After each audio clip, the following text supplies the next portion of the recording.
अनेक भक्त असे असतात ज्यांना परमार्थाचा खरा अर्थ कळलेलाच नसतो आणि प्रपंचाचा सुद्धा. दोन्ही गोष्टी एकत्र होऊ शकत नाहीत असा त्यांचा समज असतो आणि तो समज गुरु दूर करतो. स्वामी, आपण सर्वज्ञ आहात. आमच्या शारदेच्या लग्नात जी काही विघ्न बाधा असतील ती आपण दूर करा आणि आमच्या शारदेचं लग्न जमवा. स्वामी, अहो या शारदाच्या लग्नाच्या काळजीने आम्हाला दिवस रात्र झोप लागत नाही. आता तुम्हीच काहीतरी करा स्वामी. स्वामी, आम्हा सर्वांची हात जोडून विनंती आहे तुम्हाला.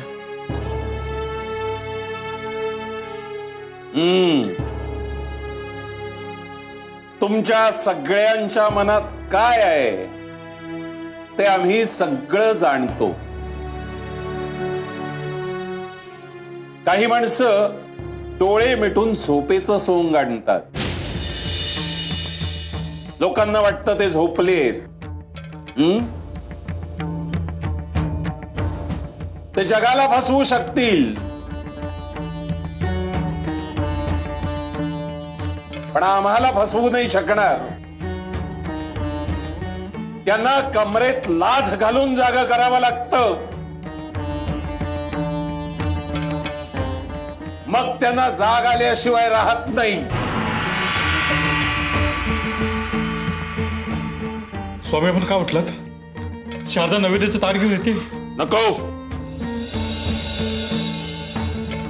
आम्हाला नकोय भोजन. पण का स्वामी, आमच्याकडनं काही चूक झाली का?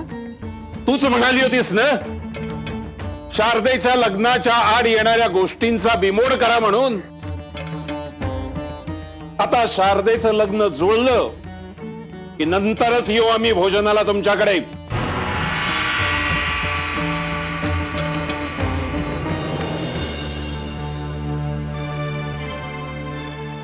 स्वामी असे निघून का गेले? अगं, पण ते जाताना काय म्हणाले ठाऊक आहे तुला? ते एक संकेत देऊन गेले. संकेत? हो, ते म्हणाले तुझं लग्न जुळेल तेव्हाच जेवायला येतील. ह्याचा अर्थ तुझं लग्न लवकरच होईल.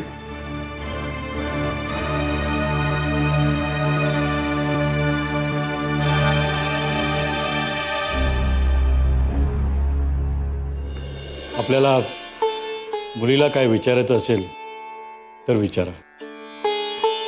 नाही, त्याची काही गरज नाही. अहो, तुमची मुलगी बावन कशी सोनं आहे. आमचा निर्णय झालाय. आम्हाला मुलगी पसंत आहे. आता तुमचा निर्णय काय तो आम्हाला कळला असता म्हणजे त्याप्रमाणे पुढील बोलणी करता आली असती. हो अप्पाराव, तुमच्या स्थळात नाकारण्यासारखं असं काहीच नाहीये. म्हणजे तुम्हाला आमचा मुलगा पसंत आहे असं समजायचं का आम्ही? हो हो हो, म्हणजे हे उत्तमच झालं की. म्हणजे या बैठकीत देण्या घेण्याचं ठरवता येईल. म्हणजे काय, लग्न ठरवताना विलंब नको काय? हो, पण अप्पाराव, लग्नासारख्या गोष्टीत एवढी घाई करणं बरं नाही. काय की आजचा मुहूर्त फक्त मुलगी दाखवण्यापुरता होता. आता व्यवहारासंबंधी आपल्याला जर बोलणी करायची आहे तर मला आपल्या गुरुजींकडून दुसरा मुहूर्त काढावा लागेल. आणि काय आहे की अप्पाराव, आम्ही कुठलीही गोष्ट आहे ना मुहूर्त पाहिल्याशिवाय करत नाही ना. अहो, चांगलं आहे ते. आपल्या मुलांच्या भविष्याचा प्रश्न आहे तो. बाकी तुमचं म्हणणं मला पटतंय. बरोबर आहे. तुम्हाला काय कळवायचं ते आम्ही कळवू नंतर. असं म्हणता? बर, ठीक आहे. पुढच्या भेटीमध्ये आपण व्यवहाराचं बोलू आणि लग्नाचं ठरवून टाकू काय? हो. बरं, या. येतो आम्ही. चला.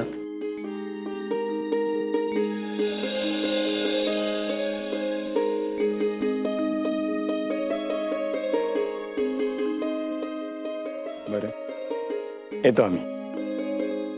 दादा, तुम्हाला एक महत्वाची गोष्ट सांगायची होती.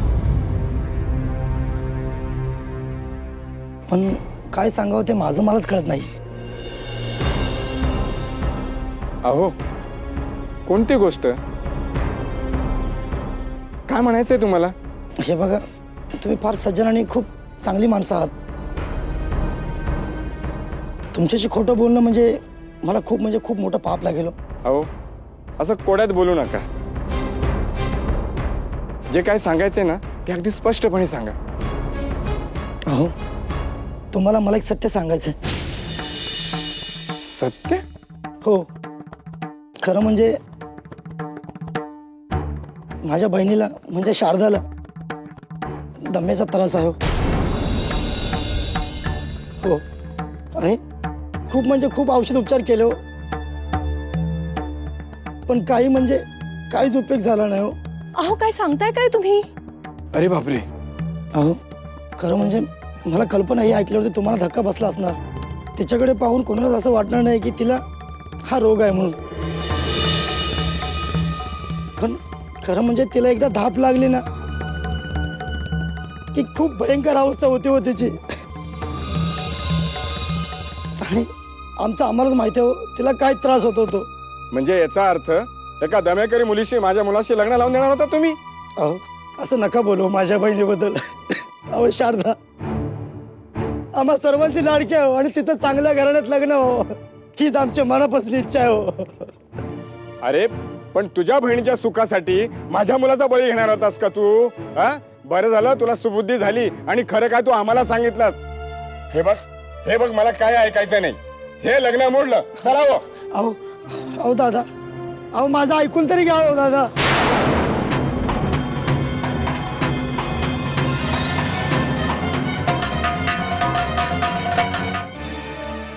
काय रे, काय झालं?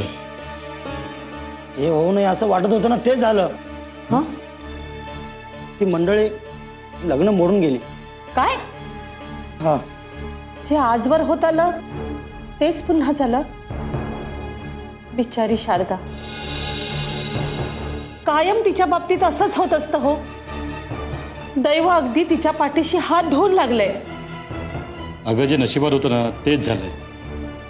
झालं ते चांगलंच झालं. अहो, पण हे ठरत असलेलं लग्न परत मोडणं बरं नाही वाटत हो.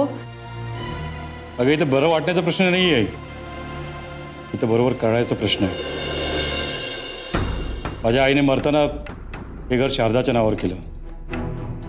उद्या जर तिचं लग्न झालं तर तिचा नवरा या घरावर हक्क सांगेल. म्हणून वारंवार तिचं हे लग्न आपल्याला मोडावं लागतंय. एवढंच नाही, तिचे पैसे कमवून आणते ना ते जर बंद झाले ना तर आपली पंचायत होईल. खरं म्हणजे त्या मुलाकडच्या लोकांना काय सांगितलं माहिती आहे? तिला दम्याचा त्रास आहे म्हणून.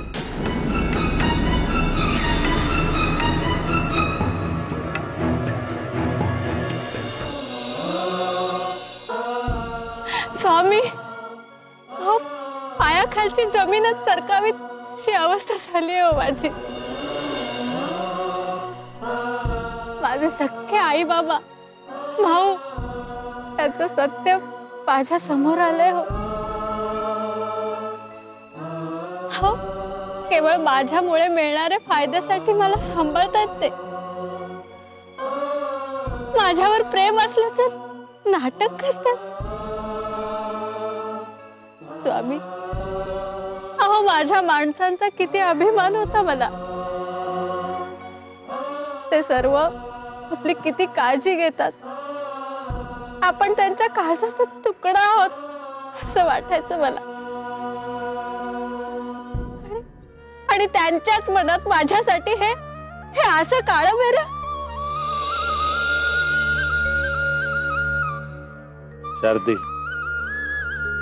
अगं माणसं अशी वागतात त्याला वेगवेगळी कारणं. कधी कधी परिस्थितीच अशी असते की ती माणसाला तसं वागण्यास भाग पाडते. कधी कधी मनुष्य स्वभाव, मनुष्य इतका स्वार्थी असतो की आपल्या स्वार्थापायी तो कुठच्याही थराला जायला मागे पुढे पाहत नाही. कधी कधी नियती माणसाला तसं वागण्यास भाग पाडते. माणसाच्या वागण्यामागे अशी अगणित कारणं असतात. तुझ्या कुटुंबातील सगळे जण तुझ्यावर अवलंबून आहेत. काही माणसांना आपलं अस्तित्व इतकं महत्वाचं वाटतं की त्या पायी ते आपली माणसं, नाती गोती याचा काही एक विचार करत नाही. स्वतःच्या स्वार्थासाठी इतरांच्या आयुष्याची माती करायला अजिबात मागे पुढे पाहत नाही. शारदे,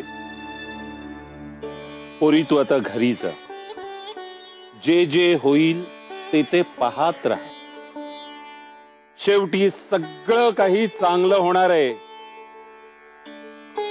अगं तुझा तो बाप कितीही आडवा आला ना तरी तुझा हा बाप तुझं लग्न झाल्याशिवाय स्वस्थ बसणार नाही. म्हणजे तुमचं म्हणणं असं आहे की तुमची मुलगी शिवणकाम, भरतकाम, विणकाम या सगळ्यामध्ये पारंगत आहे तर, आणि शिवाय स्वयंपाकही उत्तम करते म्हणे, आणि स्वभावाने सुद्धा शांत आणि समजूतदार वाटते. हो, अगदी अशीच मुलगी सून म्हणून हवी होती हो आम्हाला.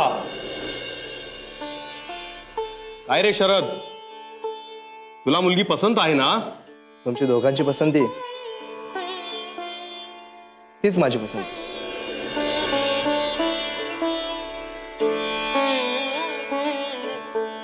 मुली, तुला आमचा शरद पसंत आहे ना?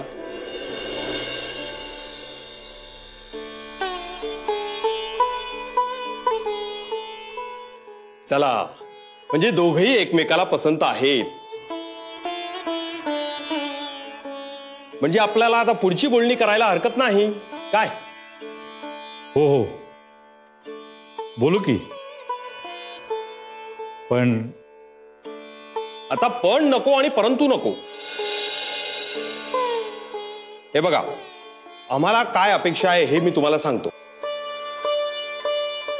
लग्नासाठी 100 रुपये हुंडा आणि मुलीच्या अंगावर 50 तोळे सोनं चढवावं लागेल तुम्हाला. लग्नाचा खर्च आणि आमचे 25 लोकांचा काय मानपान ते तर तुम्ही करालच. अहो, अशा गप्प का झालात तुम्ही? हा, नाही, मला कल्पना आहे माझी मागणी जरा जास्तच आहे.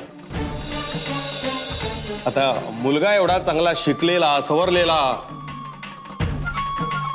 शिवाय सरकारी नोकरीत मोठ्या हुद्द्यावर आहे म्हटल्यावर आमच्याही काही थोड्या अपेक्षा. हे बघा, हवं तर तुम्ही एक रात्रभर विचार करा आणि उद्या कळवा आम्हाला. मग सगळं ठरवू आपण पुढचं. ठीक आहे, मग निघतो आम्ही. या या या.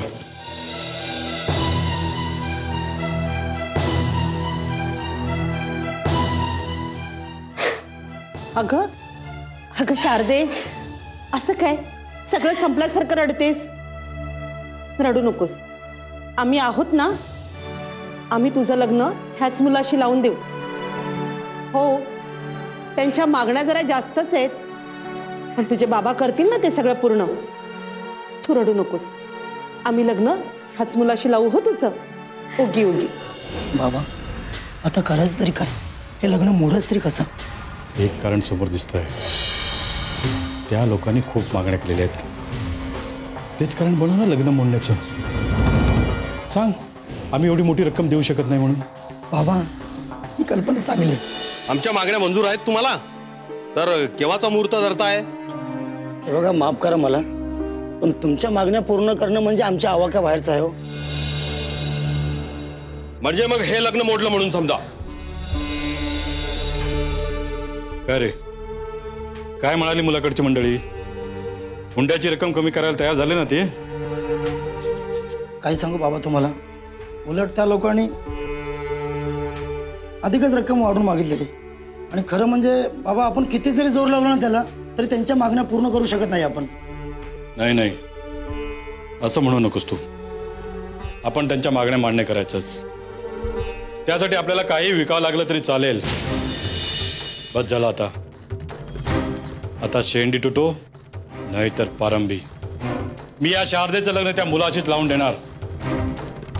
अहो पण मी सुद्धा असा विचार केला नसेल का, पण आपण आपलं घरदार विकून रस्त्यावर जरी येऊन राहिलो ना बाबा, तरी त्यांच्या मागण्या पूर्ण करू शकत नाहीये. म्हणून बस मला नाविलाज झालाय. आता हे लग्न मोडल्या जमा झालं. स्वामी, तुम्ही तर म्हणाला होतात की सगळं काही ठीक होणार, माझं लग्न होणार. पण हे चित्र सगळं उलटच दिसतंय हो. माझी माणसं अजूनही माझ्याशी खोटच वागतात. स्वामी, आई, बाबा, स्वामी आलेत. स्वामी, जा, एक दगड घेऊन ये. हा होय. हो, चांगला मोठान. स्वामी, आपलं आमच्या घरात स्वागत आहे. नमस्कार करतो. नमस्कार राहू देत. जाग, पुरणपोळे गेलेस ना, पुरणपोळे घेऊन ये. अगं बाई, स्वामींना कसं कळलं मी पुरणपोळ्या केल्यात ते? अगं बघत काय उभी राहिलीस, पुरणपोळे घेऊन ये. आणते आणते. आणि तू रे शुंभासारखा उभा नको राहूस, सगळं पूजेचं साहित्य घेऊन ये.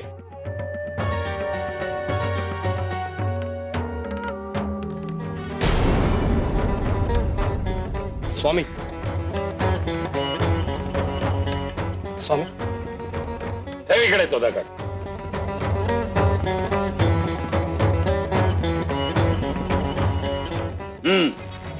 ठीक आहे, आता पूजा कर या दगडाची.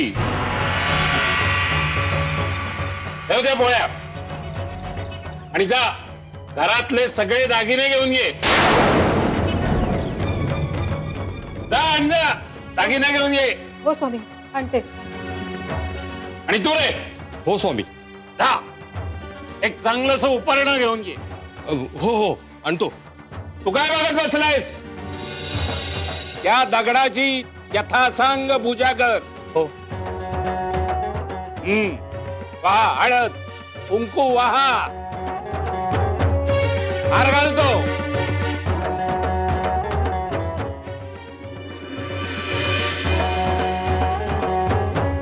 स्वामी, दागिने. देते उपकरण त्याच्याकडे. काल त्या दगडाला.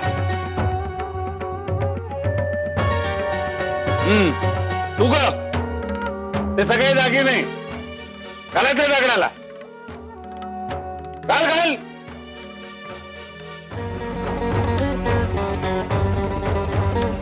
सगळ्या गोफ पाटल्या. तो मोत्याचा सर घाल घाल घाल. ठीक आहे, नैवेद्य.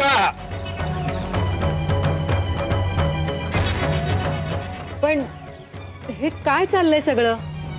ह्या दगडाला हे उपरणं, हे अलंकार का? काय ग, तुला या दागिन्यांची अलंकारांची हौस नाही का? बघ, दगडाला सुद्धा आहे की, दगडाला सुद्धा नैवेद्य हवाय. हे सगळे दागदागिने हवेत, ही वस्त्र प्रावरण हवी आहेत. दगडाला सुद्धा हौस आहे. स्वामी, आमची थट्टा करताय काय? अहो, तो एक निर्जीव दगड आहे फक्त.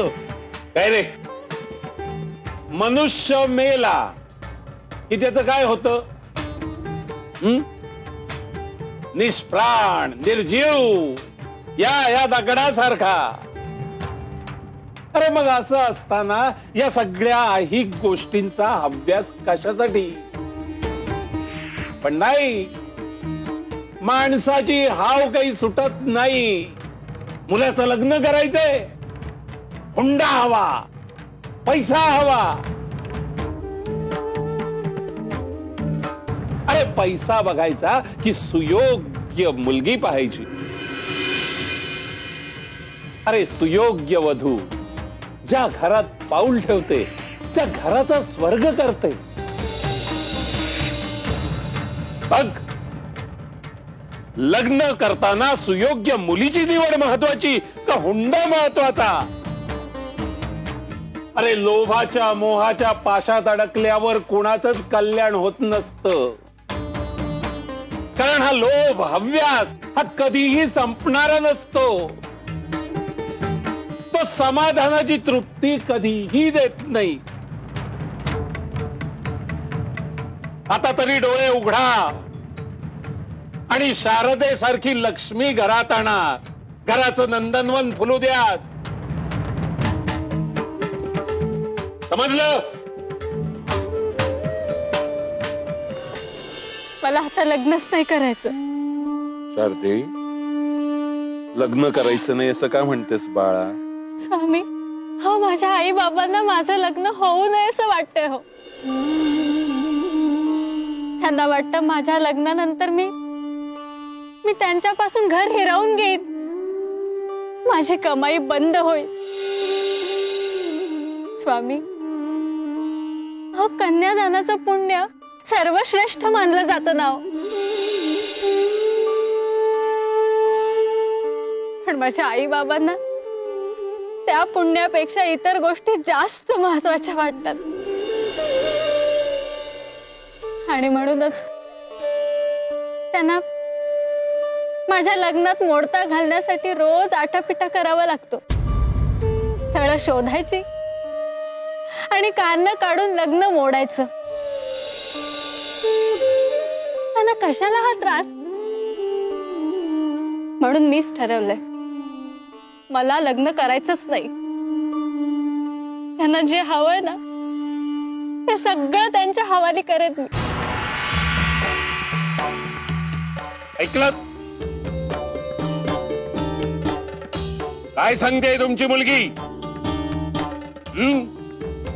अरे तुमच्या सुखाकरता स्वतःच्या सुखाकडे पाठ फिरवतीये. अशी मुलगी पोटी जन्माला येणं भाग्य लागतं त्यासाठी. पण तुम्ही तिची किंमत नाही तुम्हाला. अरे स्वतःच्या मुलीपेक्षा पैसा, घर हे जास्त महत्वाचं वाटतं. तुम्हाला मी एकदा इशारा दिला होता. अरे इतके कसरे निरढावलेले तुम्ही. तिचा घात करत राहिलात, तिच्या सुखाच्या आड येत राहिलात. अरे आई वडील, भाऊ म्हणतोस ना रे तिचा. तुमचं काळीच कचरलं कसं नाही? अरे तिचं हित बघण्यापेक्षा तिच्याच मिळकतीवर डोळा ठेवून आहात तुम्ही. अरे तिच्याशी हा खेळ खेळताना काळीच कचरलं कसं नाही रे तुमचं? तुमचे खायचे दात वेगळे होते आणि दाखवायचे वेगळे होते. अरे आपल्या पोटच्या पोरीसाठी त्याग करायचा टाकून तिच्याच मिळकतीवर डोळा ठेवून होतात तुम्ही. स्वामी, आमच्यातून फार मोठी चूक झाली हो. मला क्षमा करा. हो स्वामी. माफी आमची नको. या तुमच्या पोरीची मागा.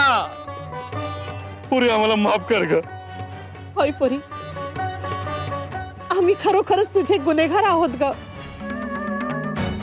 खूप अन्याय केला आम्ही तुझ्यावरती.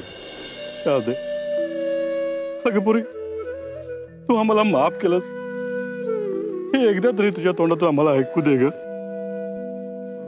आई, बाबा, अहो माफी मागून मला आणखी परख नका करू.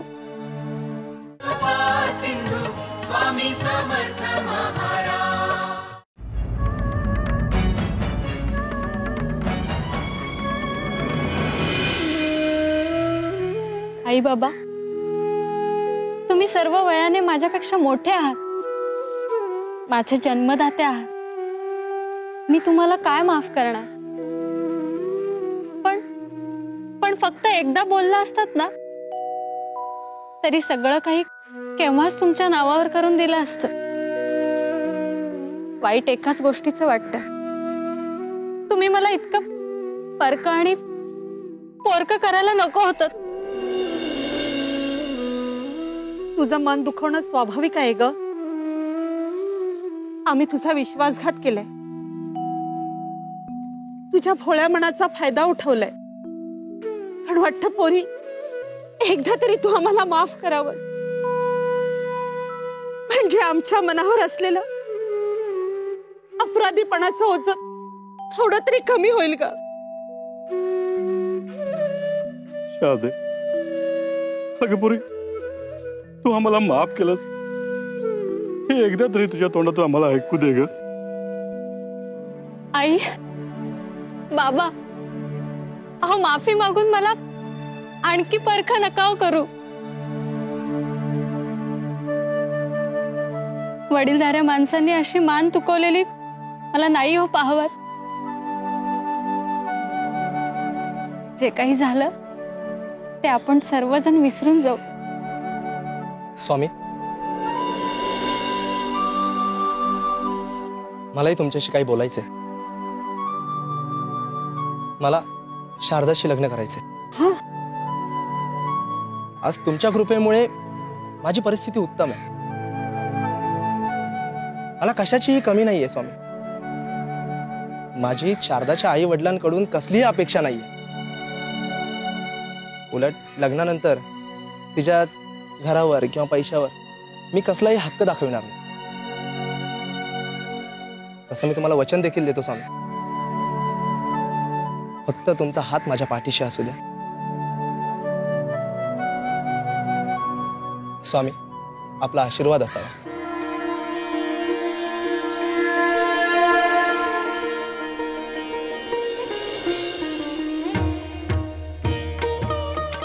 शारदे, आता आमचं एक काम करशील? घरी जाऊन भोजनाची तयारी करायची. अगं आता लग्न ठरलंय ना तुझं. आम्ही संध्याकाळी तुझ्याकडे भोजनाला येणार आहोत.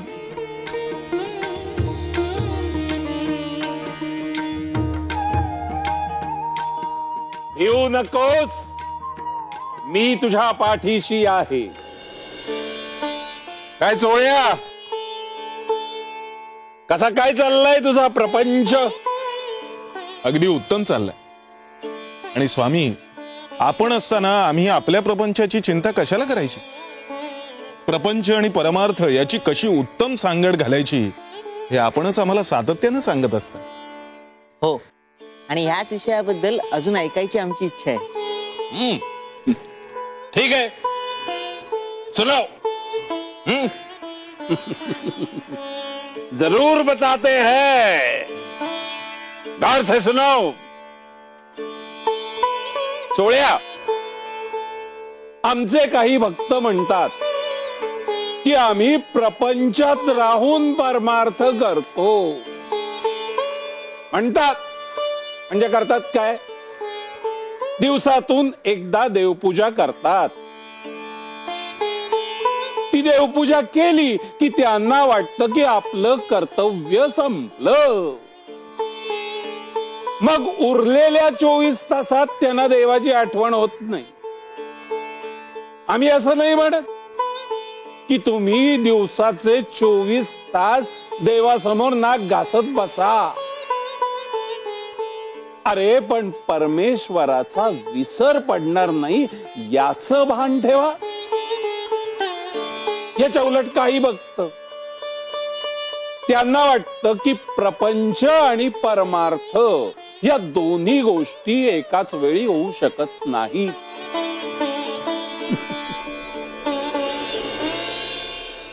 अरे आपल्या प्रपंचात परमेश्वर सहाय्यकारी असतो, आपल्याला मदत करत असतो. आपल्या वाटचालीत, आपल्या उन्नतीत ईश्वराचा अडथळा कसा काय होऊ शकतो? पण ही एवढी साधी गोष्ट त्यांच्या आकलना पलीकडची असते. आणि मग असे भक्त ना त्यांना धड परमार्थ जमत ना धड प्रपंच. आमचा गोपाळ त्यातलाच एक.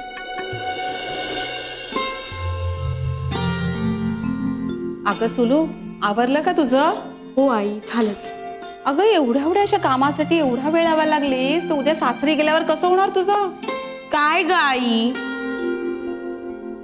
आज माझ्या सुलूला बघायला तुलाकडची मंडळी येणार आहेत आणि जर त्यांना तू आवडलीस ना तर आम्ही लगेचच उजवून टाकणार आहोत. आता लाजू नकोस. चला आवर बघू पटापट. भरपूर कामं पडलेत घरामध्ये. सुनबाई, आणि आता या कामात आपल्याला गोपाळची मदत होणार नाही बरं का, कारण तो दिवसभर शेतावर असणार आहे. जे काय करायचंय ना ते आपल्यालाच करायला पाहिजे. गोपाळरावांचं घर हेच ना? हो. सुलू, तू आज जा. काय काम आहे? कुठं आहेत ते? बोलवा त्यांना. ते घरात नाहीत, शेतावर गेले. काय चालवलंय गोपाळानं? सावकाराचं कर्ज कधी फेडणार आहे? अरे इतके निरोप धाडले तरी अजून हा माणूस तोंड सुद्धा दाखवत नाही. अहो असं काय करताय? मला ते कालच म्हणाले की पेढीवर जाऊन सावकारांशी बोलून आलो म्हणून. साफ खोटं बोलतायत ते. आणि आज घरी आले की ताबडतोब पेढीवर पाठवून द्या त्यांना. चलतो मी.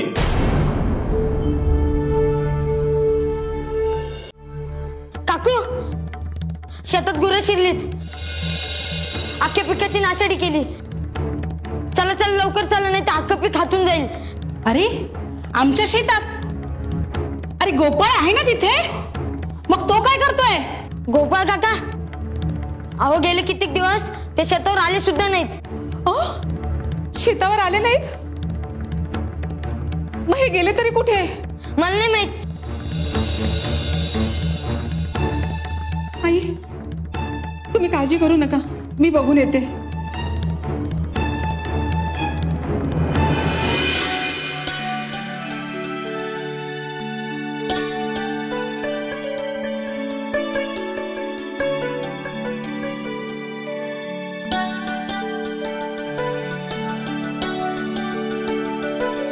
अहो, अगं मंदा, तू काय करतेस इथे?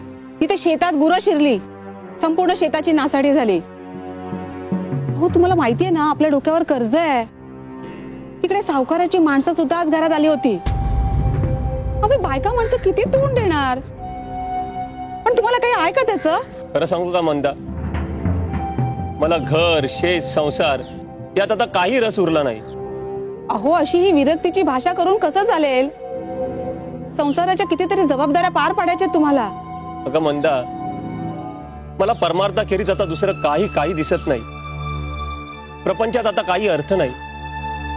संसार पाश आहे, मोहजाल आहे. या मोहजालात मला अडकायचं नाहीये. मला यातून बाहेर पडायचंय. तुला खरं सांगू का, जे आपल्या नशिबात आहे ते आपल्याला मिळणार, जे नाही ते नाही मिळणार. आता आपल्या शेतात पिकणारं धान्य त्या गुरांच्या नशिबी असेल तर ते त्यांनाच मिळणार ना. अहो, हे सगळं शेत गुरांच्या हवाली करून आम्हाला वाऱ्यावर सोडणार आहात का? आज सुलूला पाहायला पाहुणे येणार आहेत, हे तरी माहिती आहे ना? हो, हो काय मला. मग आता तरी चला घरी. तू हो पुढे, मी आलोच. गोपाळा, अरे तुझी धडपड व्यर्थ आहे. अरे असा सर्वस्वाचा त्याग करून परमार्थ साधत नसतो. स्वामी, अहो आपण काय बोलताय? माझ्या लक्षात येत नाही. चोळ्या, तुक्या म्हणून गेलाय. प्रपंच करावा नेटका, कधी दिसो न द्यावा फाटका, परी परमार्थाचा चटका असो द्यावा. काय म्हणालाय? प्रपंच करावा नेटका, पण कसा? कधी दिसो न द्यावा फाटका, परी परमार्थाचा चटका असो द्यावा. असा असावा प्रपंच. एखादी गृहिणी कशी भाकरी करायची झाली की आधी परातीत पीठ घेते, त्यात पाणी घालून ते पीठ मळते, भाकरी थापते, मग ती तव्यावर टाकते आणि असं करून ती भाकरी पूर्ण होते. आमची सुलू सुगरण आहे हो बरी. अरे वा, छान. अहो, पूर्णावरणापासून ते अगदी उकडीच्या मोदकापर्यंत सगळं अगदी उत्तम बनवते आमची सुलू. आईच्याच हाताखाली तयार झाली आहे हो. कधीपासून विचारून म्हणतोय. आम्हाला येऊन बराच वेळ झालाय. मुलीचे वडील आणि आजोबा कुठे दिसत नाहीत. अहो काय सांगू तुम्हाला, मुलीचे आजोबा तीर्थयात्रेला गेलेत आणि गोपाळ तुम्ही येणार म्हणून शेतावरून निघाला. पण येता येताच त्याला रस्त्यात असं कळलं की गावातल्या एका मुलाला साप चावलाय म्हणून. मुलगा अनाथ आहे हो. गोपाळ सरळ त्या मुलाकडे गेला आणि त्याला औषध उपचार करण्यासाठी वैद्याकडे घेऊन गेलाय. बरं वा, फार उदात्त विचारांचे आहेत. नाही म्हणजे दुसऱ्याचा जीव वाचवण्यासाठी स्वतःच्या मुलीचा दाखवण्याचा कार्यक्रम सोडून गेले. वा, कौतुकच करावंसं वाटतं त्यांचं. बराच वेळ झाला, आता निघायला हवं. बाकी मुलगी आम्हाला पसंत आहे. बर, व्यवहाराच्या गोष्टी मुलीच्या वडिलांकडेच करू. येतो आम्ही.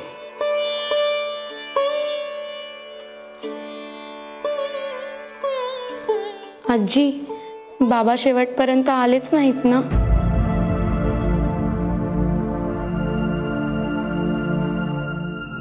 पोर किती हिरमुसली.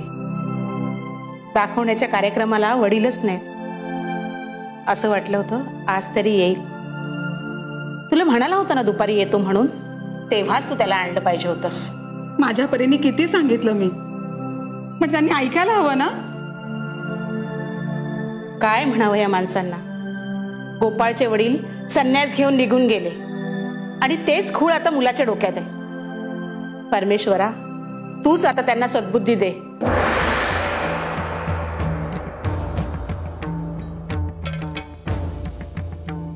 सोळ्या,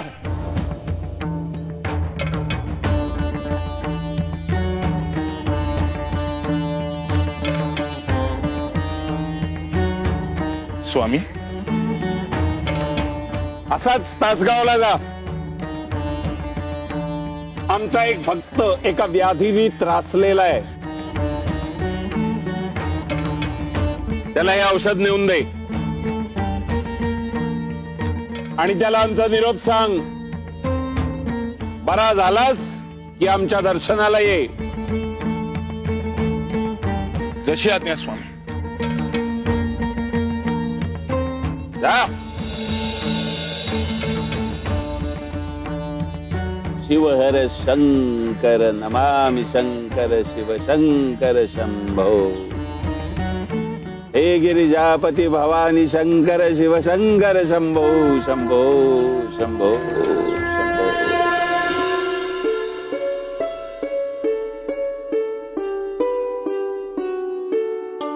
कुणी आहे का?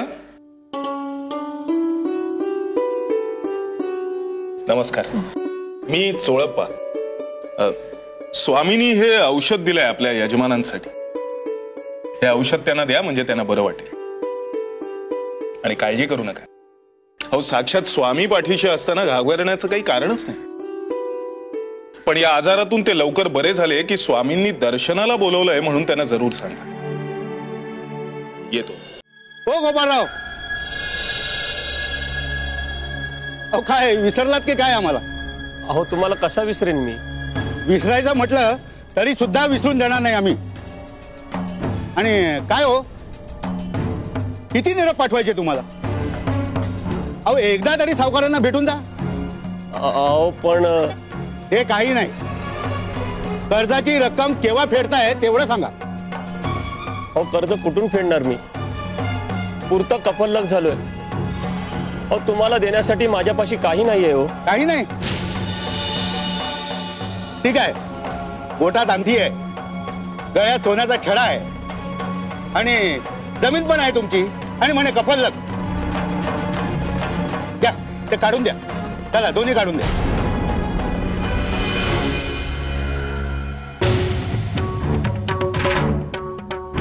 हा, इतक्यानं काम होणार नाही. उरलेली रक्कम लवकरात लवकर फेडा, नाहीतर आम्हाला आमच्या पद्धतीनं वसूल करावी लागेल. सांगून ठेवतोय. हा,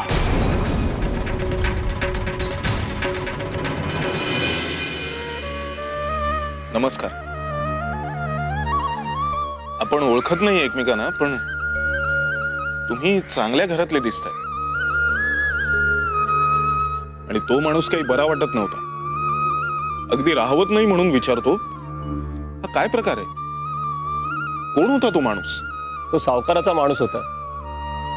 मी सावकाराकडनं कर्ज घेतलं होतं. त्याची परतफेड केली नाही. त्याच्या वसुलीसाठी तो आला होता.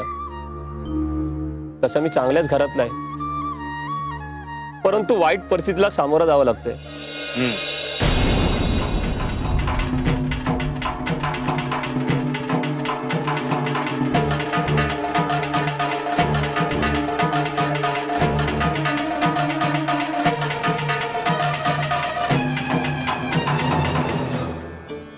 असं घडलं तर सगळं? हो. प्रपंचात मन रमत नाही. परमार्थाचे वेध लागले आहेत, पण त्यासाठी मार्गदर्शन हवं. मी अशा एका गुरुच्या शोधात आहे की जो मला परमेश्वरापर्यंत पोहोचवण्याचा मार्ग दाखवेल. आता आपण मला भेटलात ना, आपली ही इच्छा नक्की पूर्ण होईल. ती कशी? तुम्हाला वेळ मिळाला की माझे गुरु श्री स्वामी समर्थांना अक्कलकोटला येऊन भेटा. तुमचा गुरुचा शोध नक्की पूर्ण होईल. येतो.